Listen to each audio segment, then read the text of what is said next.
مرد کی غیرت کا معیار یہ ہے کہ وہ جس عورت سے پیار کرے اس کے علاوہ کسی اور کی طرف آنکھ اٹھا کر مت دیکھے۔ حقیقی مرد کے لیے تنہا عورت موقع نہیں، ذمہ داری ہوتی ہے۔ کمزور سے کمزور عورت بھی اس وقت دنیا کی مضبوط اور طاقتور عورت بن جاتی ہے جب اسے ایک عزت دار مرد کا ساتھ نصیب ہو جائے، کیونکہ عورت کو طاقتور نہیں بلکہ عزت دار مرد کی ضرورت ہوتی ہے۔ بہادر تو عورت ہوتی ہے جو مرد پیدا کرتی ہے مگر جھک جاتی ہے، کبھی محبت نبھانے کے لیے، کبھی رشتے بچانے کے لیے۔ کردار صرف عورت کا ہی نہیں ہوتا، مرد حضرات بھی جب کردار سے گزر جائیں گے تو بد کردار ہی کہلائیں گے۔ مرد کی ذمہ داری ہے کہ وہ عورت کی عزت کرے اور عورت کی ذمہ داری ہے کہ وہ عزت کروانے والی بنے۔ مرد کیا ہے؟ عورت کے لیے زندگی کا دوسرا نام۔ باپ ہو تو شفقت، بھائی ہو تو محافظ، بیٹا ہو تو آنکھوں کی ٹھنڈک اور شوہر کی صورت میں ہو تو اللہ کا سب سے قیمتی تحفہ جو شفیق بھی ہے، حافظ بھی، سکون بھی اور چین بھی۔ عورت کی عزت کرنا ایک عزت دار مرد کی نشانی ہے۔ عورت چاہنا اور عورت کو چاہنا دونوں میں بس محبت اور ضرورت کا فرق ہوتا ہے۔ جو مرد بار بار عورت کو دھوپ میں لا کھڑا کرے وہ کبھی اس کی چھاؤں نہیں بن سکتا۔ مرد کی طرف سے عورت کو دیا جانے والا سب سے خوبصورت تحفہ عزت ہے۔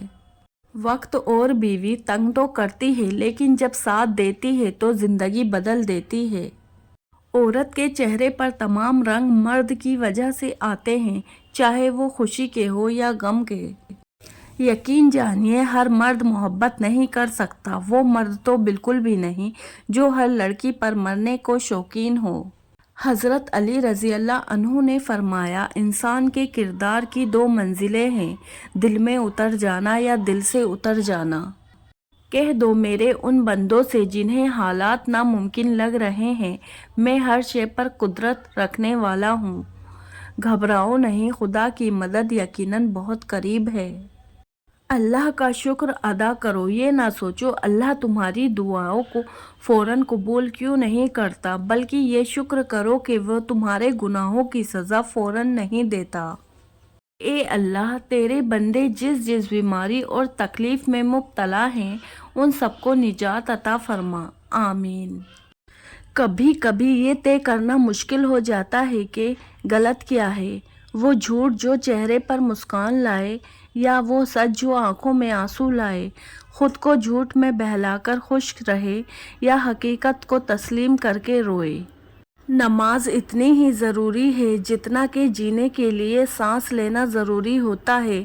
اللہ پاک ہمیں سجدوں کی لذتیں عطا فرمائے، آمین۔ جب خدا سے محبت ہو جاتی ہے تو لوگوں سے دل گھبرانے لگتا ہے۔ جتنی ذمہ داری سے لوگ الٹی جوتی کو سیدھا کرتے ہیں، اگر خود کو سیدھا کر لے تو دنیا جنت بن جائے۔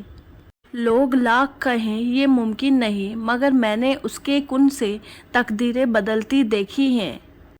کسی کو صفائی مت دو اپنی سچائی کی، تم سچے ہو تو اللہ جانتا ہے، بس یہی کافی ہے۔ کوشش کے باوجود بھی ہم کچھ لوگوں کے لیے پتھر نہیں بن پاتے، مگر اس کوشش میں ہم ارد گرد کے باقی لوگوں سے بیزار ہو جاتے ہیں۔ صبر کی کشتی ایک نہ ایک دن ساحل تک پہنچ ہی جاتی ہے۔ مشکل وقت میں ہمیشہ دعا مانگا کرو، کیونکہ جہاں انسان کا حوصلہ ختم ہوتا ہے وہاں سے اللہ پاک کی رحمت شروع ہوتی ہے۔ تین چیزیں انسان کو اللہ سے دور کرتی ہے: ایک اپنے عمل کو زیادہ سمجھنا، دو اپنے گناہوں کو بھول جانا، تین اپنے آپ کو سب سے بہتر سمجھنا۔ اے اللہ، تیرے بندے جس جس بیماری اور تکلیف میں مبتلا ہیں ان سب کو نجات عطا فرما، آمین۔ ربنا اننا آمنا فاغفر لنا ذنوبنا وقنا عذاب النار۔ اے پروردگار، ہم ایمان لے آئے سو ہم کو ہمارے گناہ معاف فرما اور دوزخ کے عذاب سے محفوظ رکھ۔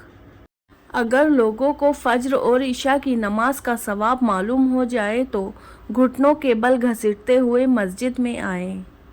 مردانگی کی بہترین سطح یہ ہے کہ مرد کی وجہ سے عورت کی آنکھ میں آنسو نہ آئے۔